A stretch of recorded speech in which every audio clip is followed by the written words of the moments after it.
오늘은 보되 먹지 못하리라 이런 제목으로 하나님의 말씀을 함께 나누려고 합니다. 역사적으로 이스라엘과 아람이라는 나라는 사이가 굉장히 안 좋았습니다. 여러분, 아람이 오늘날 어떤 나라인지 혹시 아십니까? 현대에는 아람이라는 나라가, 이스라엘은 지금 그대로 이스라엘이 되었고 아람이라는 나라는 오늘 이름을 어떻게 바꿨을까요? 여러분들 다 아시는 나라입니다. 시옷으로 시작하는 나라입니다. 어디서 나온 것 같아요. 네, 시리아라는 나라가 예전에 아람이라는 나라였습니다. 그러니까 다 우리가 알고 있는 그런 나라들이 역사적으로 다 얽히고 얽혀서 그런 관계들 속에 이제 나온 것이죠. 아람이라는 나라는 북이스라엘이 세워질 때부터 서로 아웅다웅 싸워왔습니다. 왜 그랬을까요? 도대체 아람이라는 나라는 왜 이스라엘과 계속해서 싸워왔을까요? 국경을 맞대고 있었거든요. 국경을 맞대고 있었기 때문에 아웅다웅 계속 서로 못 잡아 먹어서 안달이 될 수밖에 없는 그런 역사적 갈등이 있었습니다. 특별히 우리가 읽었던 이 7장 1절 전에 우리가 지금 살펴볼 사건은 6장 24절부터 33절까지에 나온 사건의 내용이지만 그 앞절에 6장 1절부터 나오는 내용, 6장 8절부터 나오는 내용에서도 지금 여전히 아람이라는 나라가 북이스라엘을 괴롭히고 있고 계속해서 공격하는 것을 볼 수 있습니다. 이때 여기에 8절부터 지금 우리가 읽은 여기까지 계속 봐도 이스라엘의 왕이라고만 나오지 이 왕이 누군지는 안 나옵니다.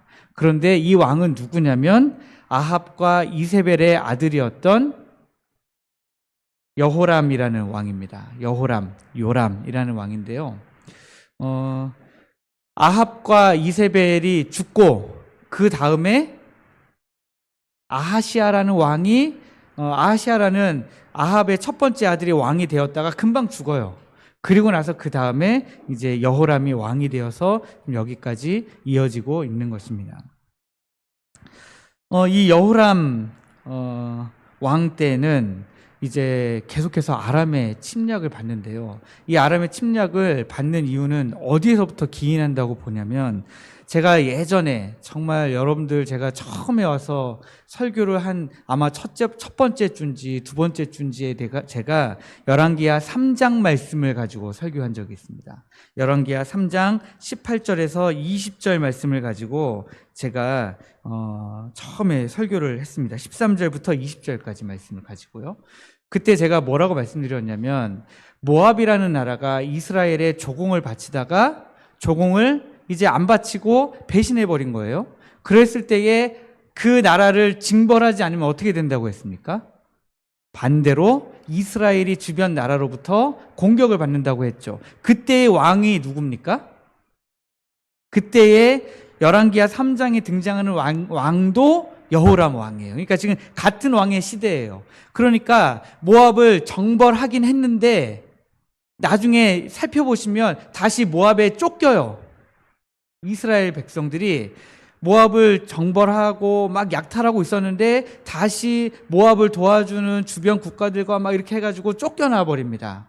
다시 그래서 이스라엘로 돌아오게 되는데, 그 이후로 이제 이스라엘이 약해졌구나를 주변 국가가 깨달으니까 그 중에서 특히 이 아람이라는 나라가 제가 말씀드린 대로 이제 이스라엘을 정복하기 위해서 계속 들어오는 거예요. 그 와중에 일어났던 일인 것입니다. 아람이라는 나라가 북이스라엘의 수도가 사마리아 성인데, 이 사마리아 성을 포위하고 공격하면서 어떤 형태로 공격했냐면 완전한 봉쇄, 성을 완전 둘러싸 버리는 거예요. 네. 완전히 둘러싸고 아무도 도망가지 못하도록, 아무도 이 성 밖으로 나가지도 못하고 들어가지도 못하도록. 그러면 성이라고 하는 게 그 성 안에 논밭이 다 있는 게 아니잖아요. 그 성 사람들이 다 먹을 것이 거기에서 자체적으로 생산되는 게 아니라는 말씀입니다. 그러니까 먹을 것에 한계가 있죠. 네. 그러나 반면에 아람 군대는 성 밖에 성을 완전히 포위하고 사방으로 둘러서면서 장기전을 준비했거든요. 이건 분명히 장기전이다. 장기전으로 가자 하면서 이 동시에 심리전을 준비했습니다. 계속해서 이스라엘 백성들을 괴롭히고 성 밑에 가가지고 막 이스라엘 백성들 욕하고 이러면서요. 그런데 이렇게 아람 군대가 와서 사마리아 성을 포위하고 오랫동안 이제 공격하니까 어떤 일들이 발생하냐면 사람들이 배가 고픈 겁니다. 먹을 것이 없어요. 먹을 것이 없고 먹을 것이 귀하다 보니까 먹을 수 있는 것처럼 보이는 건 다 어떻게 됩니까? 가격이 당연히 폭등하게 되겠죠. 와, 얼마나 폭등했냐면 오늘 우리가 앞에 이제 읽진 않았지만 6장의 말씀을 보니까 당나귀 머리, 그게 뭐라고? 당나귀 머리 하나에 몇 세겔이요? 은 80세겔이요. 제가 궁금해서 찾아봤습니다. 한 세겔에 도대체 얼마나 정도나 될까? 은 한 12g 정도 된대요. 은 12g. 저는 감이 없어서 잘 모르겠는데 액세서리 별로 안 좋아해가지고 은 12g이면 많은 건 아닐 것 같아요. 많은 건가요? 12g, 뭐 1kg도 아닌데 그 은이 뭐 비싸면 얼마나 비싸겠냐라는 생각이 제 머리에 있는데 은 한 세겔이면 노동자의 4일치 임금 정도 됐었다, 그렇게 기록하고 있습니다. 그러니까 당나귀 머리에 뭐 뜯어먹을 게 뭐가 있겠어요? 그렇지 않아요? 당나귀 머리 하나 삶는다고 해도 국물이나 좀 먹는 거지 거기에 얼굴에 살이 있으면 얼마나 있겠어요. 그런데 그 당나귀 머리 하나에 은 80세겔, 한 세겔이 노동자 4일치니까요 4, 8, 32 하면 거의 1년치 임금을 갖다 줘야 당나귀 머리 하나 먹는 거예요. 더 놀라운 거였습니다. 비둘기 똥이 얼마라고요? 은 5세겔. 그러면은 20일치 임금을 갖다 줘야 비둘기 똥을 사요. 그럼 비둘기 똥을 왜 삽니까 도대체? 저는 이 성경을 읽으면서 제일 이해가 안 되는 부분이 왜 비둘기 똥을 샀지? 아마 비둘기 똥을 가지고 먹는 건 아니었을 것 같고 난방이나 혹은 요리를 하거나 이런 용도로 쓰지 않았을까 하는 생각이 듭니다. 어쨌든 비둘기 똥조차도 귀하게 샀다라고 하는 것입니다. 이게 의미하는 게 뭡니까? 생존을 위협할 정도로 극단적으로 식량이 부족하고 물자가 부족했다라는 거죠. 다시 말해서 당나귀 머리는 먹을 것을 상징하고 비둘기 똥이라고 하는 것은 그만큼 비둘기 똥도 귀할 만큼 이스라엘 백성들이 지금 가지고 사용할 수 있는 물자, 요리에 사용할 수 있는 게 아무것도 없었다라고 하는 것을 보여주는 것입니다. 아람의 포위로 배고파지고 이제 물가는 폭등하고 물자는 부족한 정도가 아닌 거죠. 그냥 거의 없는 수준인 거죠. 그런데 그것뿐만이 아니고 윤리적으로도 완전히 붕괴됐습니다. 이 왕이 성 위로 지나갈 때 한 여인이 외치죠. 나의 주 왕이여 도우소서. 나의 주 왕이여 도우소서. 그랬더니 왕이 뭐라고 대답합니까? 내가 무엇으로 너를 도우랴? 그 말은 뭐냐면 내가 도대체 뭘 할 수 있겠어 너를 위해서. 내가 너를 위해서 할 수 있는 게 아무것도 없다, 이렇게 이야기하는 거죠. 백성은 절박한 호소를 했는데 왕은 무력한 반응을 하는 거예요. 너무 슬픈 상황 아니겠습니까? 백성들은 지금 너무 절박한 가운데서 굶어 죽어가는 상황인데 왕은 할 수 있는 게 없어요. 지도자라고 해서 해결할 수 있는 게 아무것도 없는 그런 극단적인 위기 상황이에요. 그냥 성 밖에 주둔해 있는 아람 군대와 싸워서 이길 수 있냐 없냐를 떠나서 그냥 그 안에서 굶어 죽어가고 있는 상황인 것입니다. 그런데 놀라운 건 이 왕이 이런 상황 가운데서도 하나님을 찾지 않아요.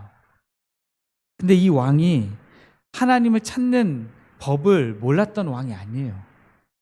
이미 남유다의 여호사밧 왕과 함께 모압을 치러 전쟁을 하러 갔다가 여호사밧 왕이 하나님의 말씀을 대언할 수 있는 예언자를 찾아가고 또 그 예언자로부터 말도 안 되는 명령을 받았을 때 이 메마른 골짜기에 개천을 많이 팔아 했을 때에 그 말도 안 되는 명령에 순종했을 때에 그 골짜기에 하나님이 물로 가득 채워주시는 것을 이미 경험했던 왕입니다. 그럼에도 불구하고 이 어려운 상황 가운데서 다시 하나님의 말씀을 찾을 생각을 아예 하지 않았다는 것이 놀라운 사실인 것입니다. 여러분, 우리가요, 하나님의 백성으로 성도라는 이름을 달고 살아가면서도 어떤 때는 하나님의 말씀 앞에 내가 나가야 되는 것을 잊어먹을 때가 있어요. 하나님의 말씀만이 나를 살리실 수 있다는 사실을 완전히 새까맣게 까먹을 때가 있습니다. 그래도 희망적인 것은 왕은 아무 생각을 못했지만 우리 하나님은 엘리사 선지자를 보내서 뭐라고 말씀하십니까? 7장 1절에 보니까 여호와의 말씀을 들을지어다. 왕이 백성들과 함께 하나님 앞으로 나가지 않으니까 하나님이 자기의 백성을 찾아오세요. 그게 저는 하나님의 은혜라고 생각합니다. 그런데 왕에게 도움을 요청했던 두 여인에게 분쟁이 일어났습니다. 어떤 분쟁입니까? 두 여인이 있는데 먹을 게 너무 없으니까 오늘은 네 아들 잡아먹고 내일은 내 아들 잡아먹자 해서 첫째 아들을 잡아먹고 둘째 날에 그 다른 여인의 아들을 내놔라 했는데 안 내놓는 거예요. 그러니까 왕에게 지금 이 분쟁을 해결해 달라고 요청하는 거예요.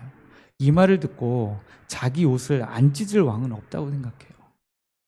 그 정도로 너무 힘들고 왕이 이 말을 듣고 얼마나 괴로웠겠습니까?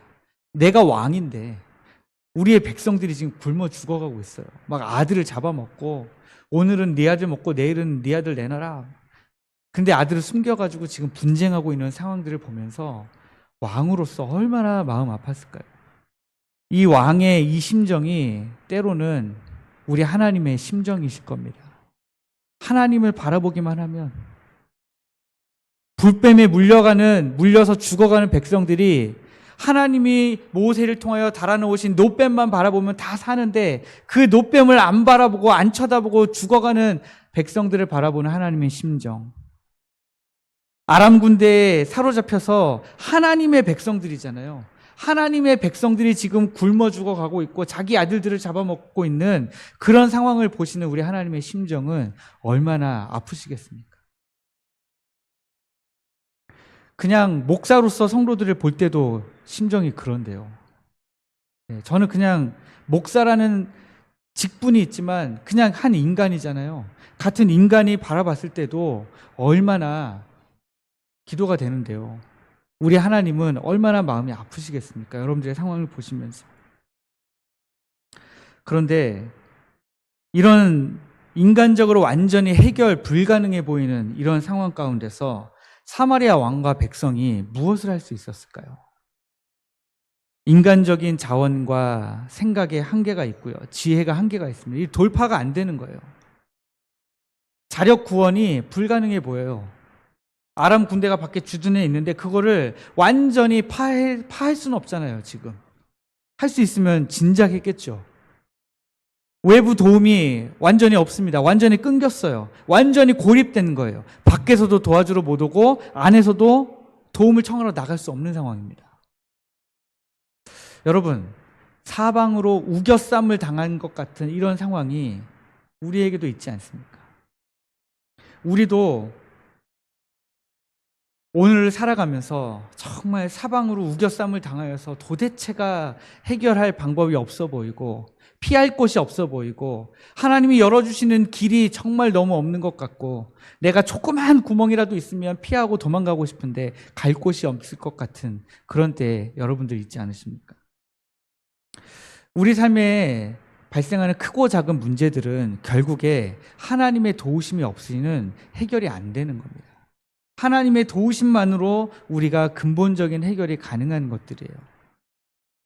그런데 제가 이렇게 말씀드리면 우리 삶에서 우리가 지금까지도 하나님 도우심 없이 크고 작은 문제들을 해결하면서 지금까지 다 오셨잖아요. 다 오셨잖아요. 그러면 제가 말씀드리는 말씀은 우리의 삶에 존재하는 우리의 사람의 문제뿐만 아니라 그 이면 너머에 있는 영적인 어려움들을 말씀드리는 겁니다. 우리의 마음에 관련된 말씀을 드리는 거예요. 우리가 오늘 우리를 향하여 공격해오는, 우리를 완전히 둘러싸고 우리를 공격하고 우리를 말라 죽이고 있고 우리를 굶어 죽게 만드는 적이 과연 누구냐는 거예요. 그 적이 경제적인 적이에요? 육체에 질병을 주는 적입니까? 어떤 곳에서는 감기만 걸려도 귀신 들렸다고 이야기하고, 뭐 좀 문제만 생기면 이거 귀신이 한 거라고 하고 사탄이 한 거라고 하고, 그래서 사탄아 물러가라 기도합니다. 그러나 우리는 그런 1차원적인 문제를 이야기하는 것이 아닙니다.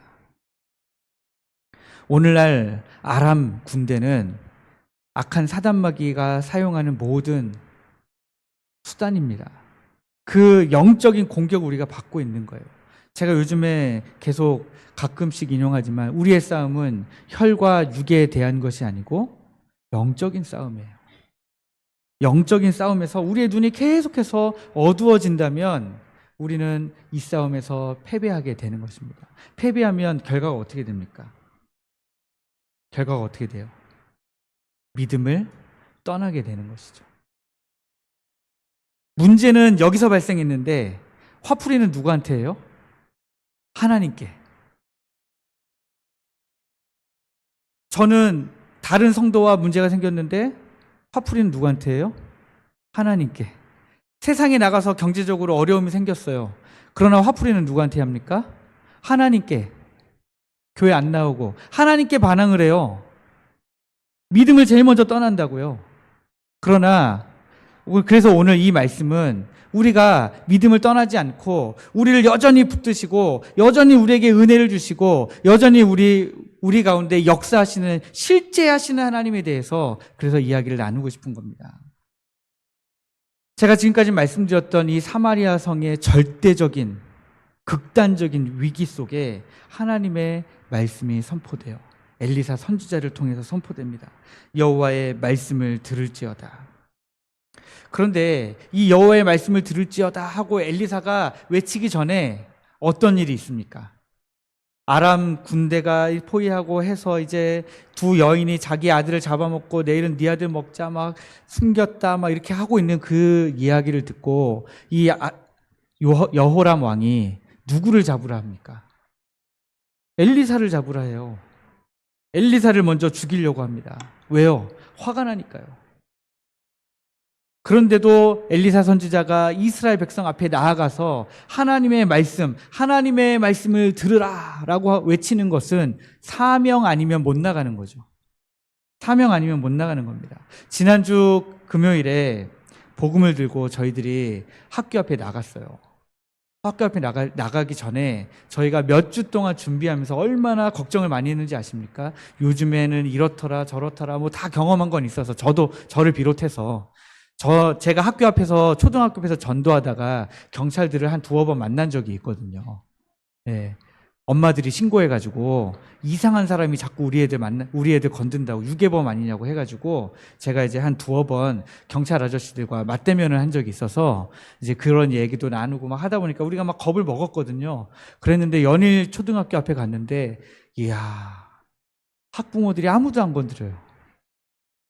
우리를 제지하는 사람이 아무도 없어요. 우리 같이 전도하러 나가셨던 분들이 너무 신나니까 나중에 끝나고 나서 뭐라고 말씀했는지 아십니까? 쉽네요. 이러시더라고요. 이야, 걱정했는데 되게 쉽네요. 힘을 얻으시더라고요.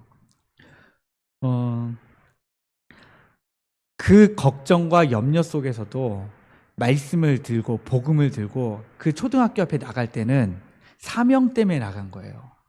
사명을 가지고 내가 나에게 주어진 이 사명을 내가 완수해 보리라 하고 나간 거거든요. 그런데 우리도 이 엘리사 같은 이런 마음들이 필요합니다.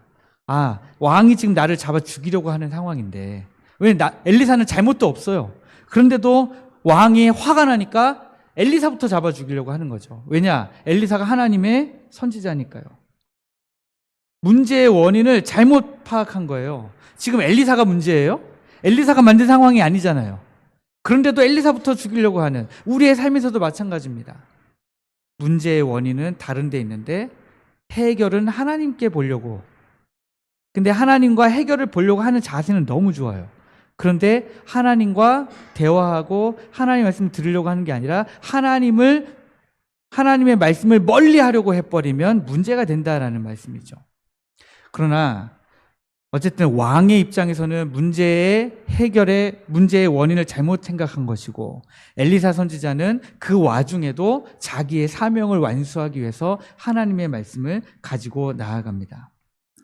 저는 여호와의 말씀을 들을지어다, 이 말씀이 너무 소망으로 다가왔습니다. 왜냐하면 위기의 한가운데 우리가 있다 할지라도 하나님이 우리를 찾아오셔서 우리에게 말씀해 주시는 거잖아요. 이 말씀이 오늘 우리 성도들에게도 동일하게 역사하기를 주님의 이름으로 축복합니다. 그런데 여호와의 말씀을 들을지어다 했는데 우리가 이 말씀을 들어야 되잖아요. 들을지어다 했는데 들을 귀가 없으면 안 되잖아요. 하나님의 말씀을 우리가 잘 들을 수 있도록 하나님 우리에게 은혜 베풀어 주옵소서. 우리가 또 그렇게 기도했으면 좋겠습니다. 그런데 엘리사 선지자가 선포한 게 뭡니까? 내일 이맘때에 고운 밀가루 한 스아가 몇 세겔이요? 한 세겔. 그리고 보리 두 스아가 몇 세겔이요? 두 세겔. 한 세겔이네요. 한 세겔. 예, 열심히 외우고 왔어도 계속해서 까먹습니다. 네. 고운 밀가루 한 스아도 한 세겔. 그 다음에 보리 두 스아도 한 세겔. 의미하는 바는 뭘까요? 그만큼 가격이 원래 수준으로 안정될 것이다 라는 것이죠. 내일 이맘때쯤에는 뭐가 있다는 얘기예요. 다시 말해서 먹을 것이 있다. 와, 오늘 하루만 더 굶으면 먹을 것이 있어요. 소망이죠, 소망. 이스라엘 백성들에게 주는 하나님의 소망이에요. 하나님이 내일 이맘때에 일하실 것이다 라고 하는, 하나님의 일하시는 정확한 시간을 지금 알려준 거잖아요. 시간이 이렇게 정확하게 알려져 있으면 차라리 그 소망을 붙들고 버틸 수 있죠. 하나님의 약속은 때로는 초월적이고요, 초자연적입니다. 우리 기독교에서 얘기하는, 우리 교회에서 얘기하는, 혹은 성경에서 이야기하는 하나님의 약속과 하나님의 약속의 성취는 초자연적인 거예요. 그냥 우리 인간의 생각이 합리적으로 이루어지는 것이 아닙니다. 아니, 오늘 당나귀 머리도 은 80세겔이고 비둘기 똥조차도 은 5세겔이었습니까? 은 5세겔인데 어떻게 내일 이 시간에 24시간 뒤에 고운 밀가루 한 스아가 한 세겔이 되고 보리 두 스아가 한 세겔이 되는 그런 일은 일어나기 어렵다라고 생각할 수밖에 없는 거죠. 그럼에도 불구하고 성경은 하나님의 은혜와 하나님의 역사는 절대적으로 초자연적이라고 이야기하는 거예요. 우리의 생각을 완전히 뛰어넘는 거예요. 우리의 생각에는 안 돼요. 안 되는 거예요. 그런데 하나님의 시간표상으로는 되는 거예요. 저희 부부가 형산강을 한번 쭉 걸으면서 저희가 그런 얘기를 했습니다. 야, 도대체 우리가 여기 와서 이렇게 살고 있는 게 너무 신기하다. 생각하지도 못했던 곳에 하나님의 초자연적인 인도하심에 의해서 여기 와서 살고 있는 게 너무 신기하다. 저희가 볼 때는 정말 하나님의 저희들의 생각을 완전히 뛰어넘는 인도하심이었습니다. 그것을 그때에도 고백할 수밖에 없지만 지금도 계속해서 고백하게 되는 거예요. 하나님의 역사는요, 정말 생각하지 못한 방향으로 갑니다. 내 생각을 완전히 뛰어넘는 것이죠. 그 하나님의 약속의 성취는요, 초자연적이고 초월적인데 그런데 구체적이에요. 그래서 하나하나 너무너무 자세하게 하나님은 그 약속을 다 이루어 가십니다. 그래서 약속도 되게 구체적이잖아요. 둥그스름하게 내일 이맘때에는 너희들이 배불리 먹을 것이다 하지 않고 내일 이맘때에는 고운 밀가루가 얼마고 보리 두 수아가 얼마고 하나님이 구체적으로 말씀해 주시는 것입니다.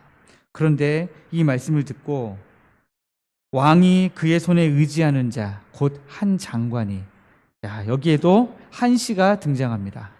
네, 이 장관도 한시성을 가진 한 장관이죠. 네, 제가 또 이거 설교 써놓고 이거 이야기하려고 연속 설교처럼 제가 한 장관이 등장하는데 이 장관이라고 하는 위치가 주는 어감이 있잖아요.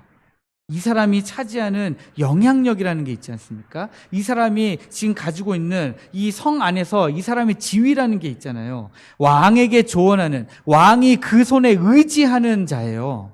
그러니까 이 성 안에서 이 사람만큼 영향력 있는 사람이 없는 거예요. 왕이 그 손을 의지하는 자니까 이 사람이 조언하는 대로 왕은 다 움직이는 사람이거든요. 국가 위기 상황인데 지금 성이 함락될 위기인데 이 상황에서 이 모든 일에 대한 책임과 권한이 있는 사람이에요. 그 사람이, 그렇게 중요한 사람이 뭐라고 이야기합니까?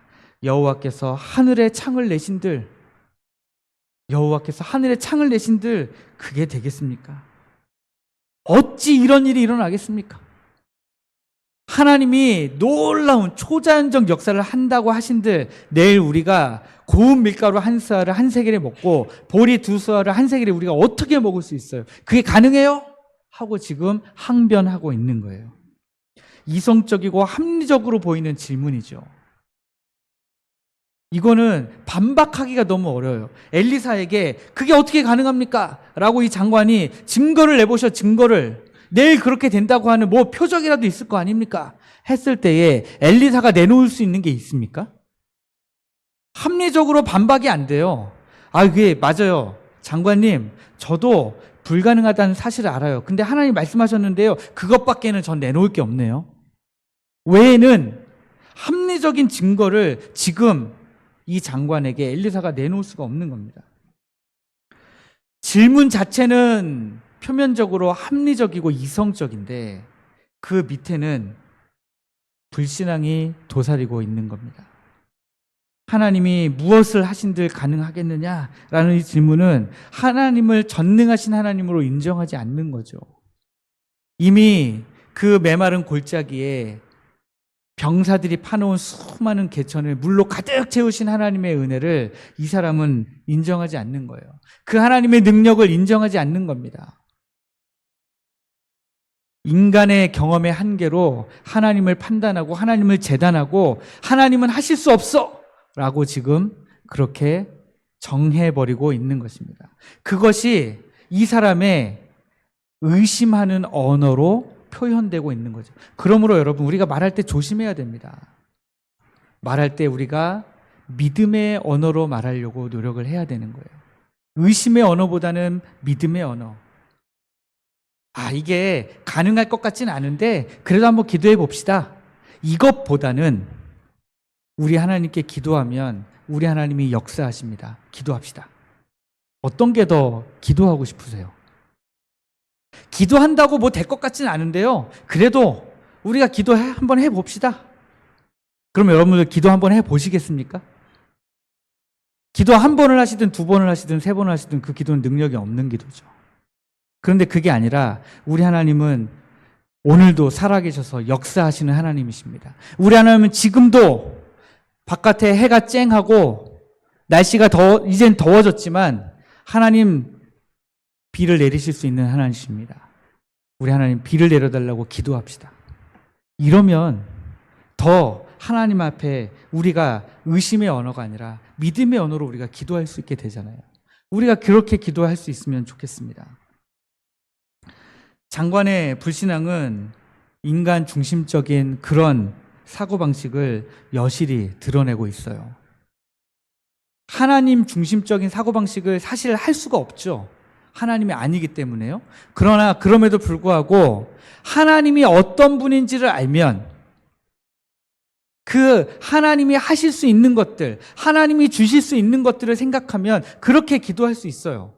그렇게 생각할 수 있습니다. 그래서 우리가 하나님을 더 알아가려고 하는 거예요. 우리가 지금은 우리 교회가 성경 공부를 따로 하고 있지 않지만 성경 공부를 하든 뭘 하든 우리가 하나님을 알기 위해서 노력하는 이유는 더 믿음을 가지기 위해서 하는 것입니다.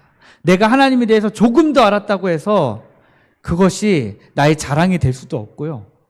내가 조금 더 알았기 때문에 내가 조금 더 안 그 하나님을 붙들고 기도해야 되는 거예요.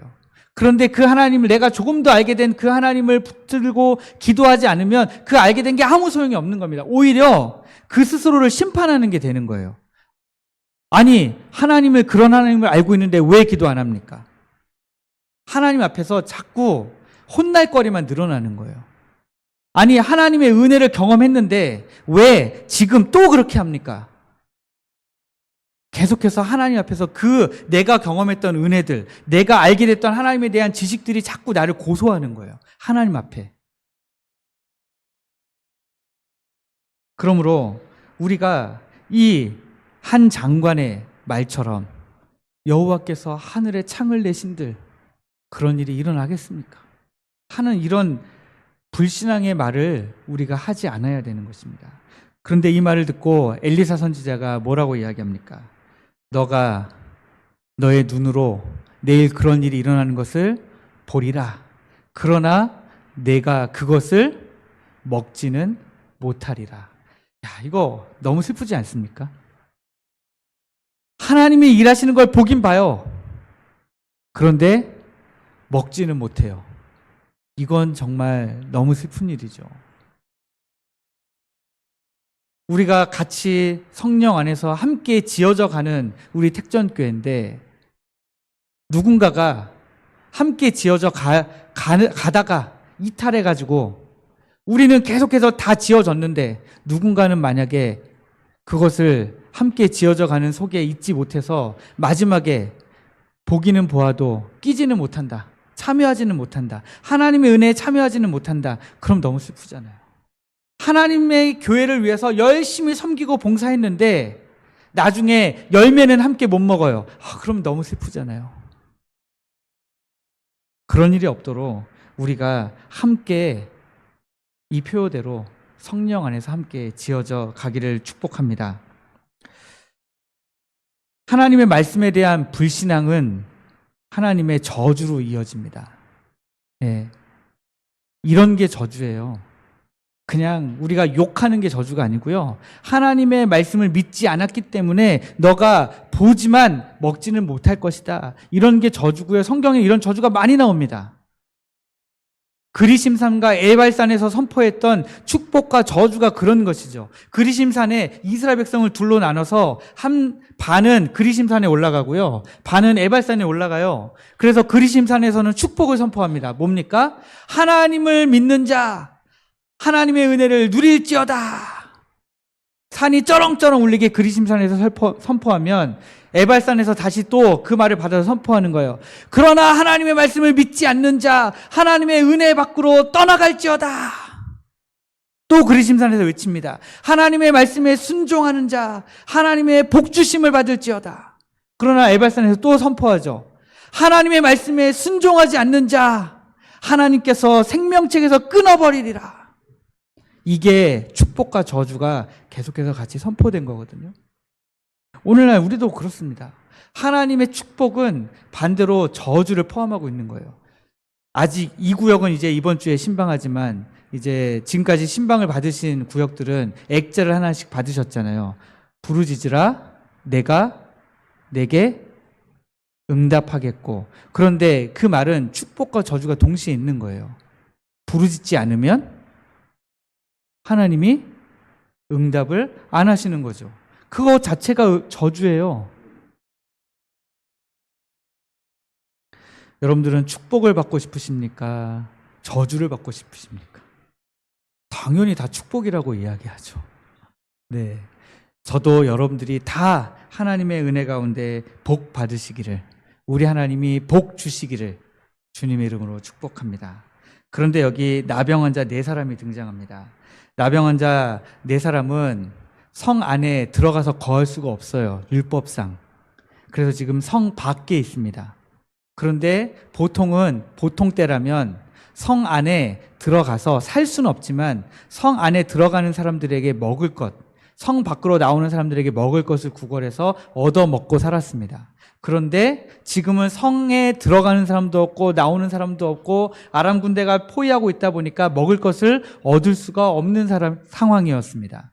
그러니까 이 나병 환자들도 굶어 죽을 위기에 놓여 있었습니다. 그런데 보니까 국어를 굳이 해야 된다면 누구에게 할 수 있어요? 아람 군대에게 할 수 있어요. 그래서 아람 군대에게 국어를 하러 갈 건데 자기네들을 보자마자 아람 군대 사람들이 다 자기들을 죽일 것 같아요. 그런데 이 나병환자 네 사람이 생각할 때는 굶어 죽으나 창에 찔려 죽으나 자축궁뎅이나 우축궁뎅이나 이런 상황이 된 거죠. 그래서 이왕 죽을 거 가서 먹을 거 달라고 말이나 해보고 죽자. 그래서 아람 군대에게 갑니다. 갔더니 어떤 일이 일어났습니까? 아람 군대 진영에 사람이 한 사람도 없어요. 왜 이런 일이 일어났습니까? 하나님께서 밤새 하나님의 큰 군대의 소리를, 벌써 소리 들으면 알잖아요. 제가 여기 이렇게 딱 앉아 있잖아요. 이렇게 그 마당이 이렇게 있으면 저 위에 지나가는 차 있잖아요. 소리만 듣고도 큰 차인지 작은 차인지 다 알겠더라고요. 큰 차는 벌써 오는 소리가 다르던데요. 오면 아, 큰 차가 지나가는구나. 덤프 트럭이다 이거는. 또 이쪽에서 꽉꽉꽉은 아닌데 좀 약간 큰 차 소리가 있어요. 그럼 제가 또 얘기해요. 아, 이거 버스 지나가네. 그럼 버스가 지나가요. 군대가요, 한꺼번에 몰려오는 소리가 나면 큰 군대인지 작은 군대인지 알 수 있거든요. 아람 군대가 탁 듣고 있는데 밤에 듣는데 엄청 큰 군대의 소리가 나는 거예요. 막 말발굽 소리와 막 큰 군대 소리가 나니까 아람 사람들이 정신이 나간 거죠. 와, 이거 큰일 났다. 이스라엘을 돕기 위해서 엄청난 대군이 몰려왔나 보다 하고서는 살 방법은 뭐예요? 예로부터 제일 좋은 사는 방법은 36개 주랭랑이죠. 네, 그래서 다 주랭랑을 쳐버렸습니다. 거기에 이제 이 나병환자 네 사람이 들어가니까, 우와, 먹을 건 뭐 먹다 만 거 그냥 그대로 있고요. 막 가서 먹다가 뭐 막 이런 거 저런 거 금은 보화를 취하다가 그러다가 어떻게 합니까? 이러다가 이제 정신이 든 거죠. 이러다 우리 큰일 나겠다. 가서 빨리 얘기해 줘야 되겠다. 그래서 이제 이스라엘 왕에게 가서 이야기하는데 이스라엘 왕은 이 소식을 듣고도 불신합니다. 이 나병환자 네 사람의 보고를 듣고도 너네가 우리 속이는 거 아니야? 하고 나오지 않고 있다가 누군가가 이야기하니까, 신하 중 한 사람이 얘기하니까 그때서야 어떻게 합니까? 사람 정탐꾼을 내보내서 가서 정탐하고 오게 하죠. 그러고 나서 진짜라는 사실이 알려지니까 그때에 이제 어떻게 됩니까? 사람들이 이제 어떻게 되겠어요? 아람 군대 진영으로 막 몰려나가는 거죠. 막 몰려나가니까 질서 유지 차원에서 백성들 막 몰려나가다가 죽으면 안 되잖아요. 그러니까 왕이 그 손에 의지하던 그 한시성을 가진 장관을 그 성문에다가 보냅니다. 너 문 잘 지켜라. 성문 무너지지 않도록, 사람 안 죽도록 잘 지켜라 하고 보냈어요. 보냈는데 이스라엘 백성들이 막 쏟아져 나가니까 이 사람이 결국 문 열다가 어떻게 됩니까? 밟혀 죽어버립니다.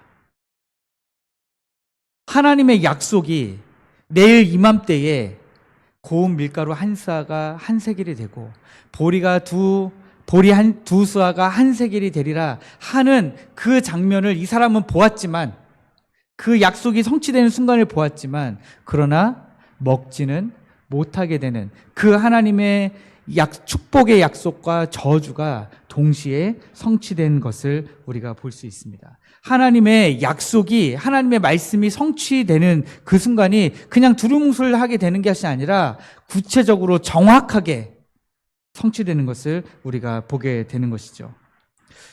저는 이 한 장관의 이 불신앙과 또 그에게 임한 하나님의 이 말씀을 보면서 오늘 우리는 보되 먹지 못하는 신앙이 아니라 보고 다 먹고 누리는 신앙이 되기를 여러분들을 축복하고 싶어서 좀 역설적인 제목으로 오늘 설교의 제목을 잡았어요.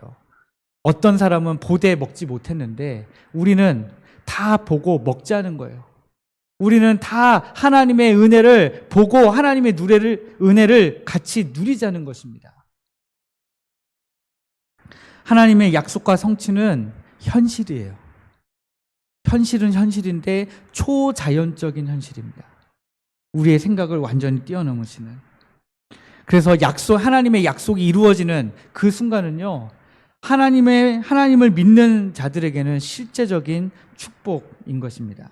그러므로 여러분, 저는 하나님이 여러분들에게 주신 약속을 온전히 믿고 신뢰함으로 말미암아 하나님의 은혜를 경험하시고 보시고 누리시기를 주님의 이름으로 축복합니다.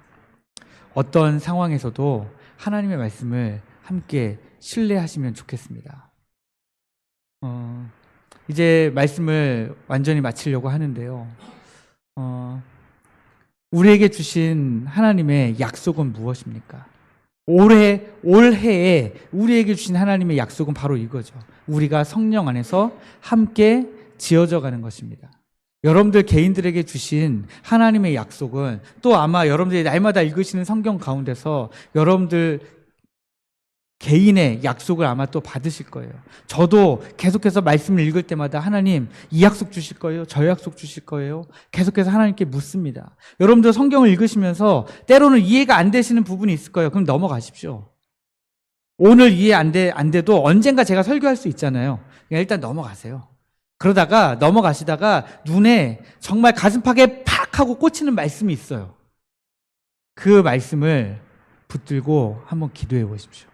이번 주에 여러분들이 성경을 읽으시면서 여러분의 가슴팍에 꽂히는 그 말씀, 그 약속의 말씀을 붙들고 기도하시면서 하나님의 약속을 성취해 주시는 은혜 여러분들이 다 누리시기를 주님의 이름으로 축복합니다.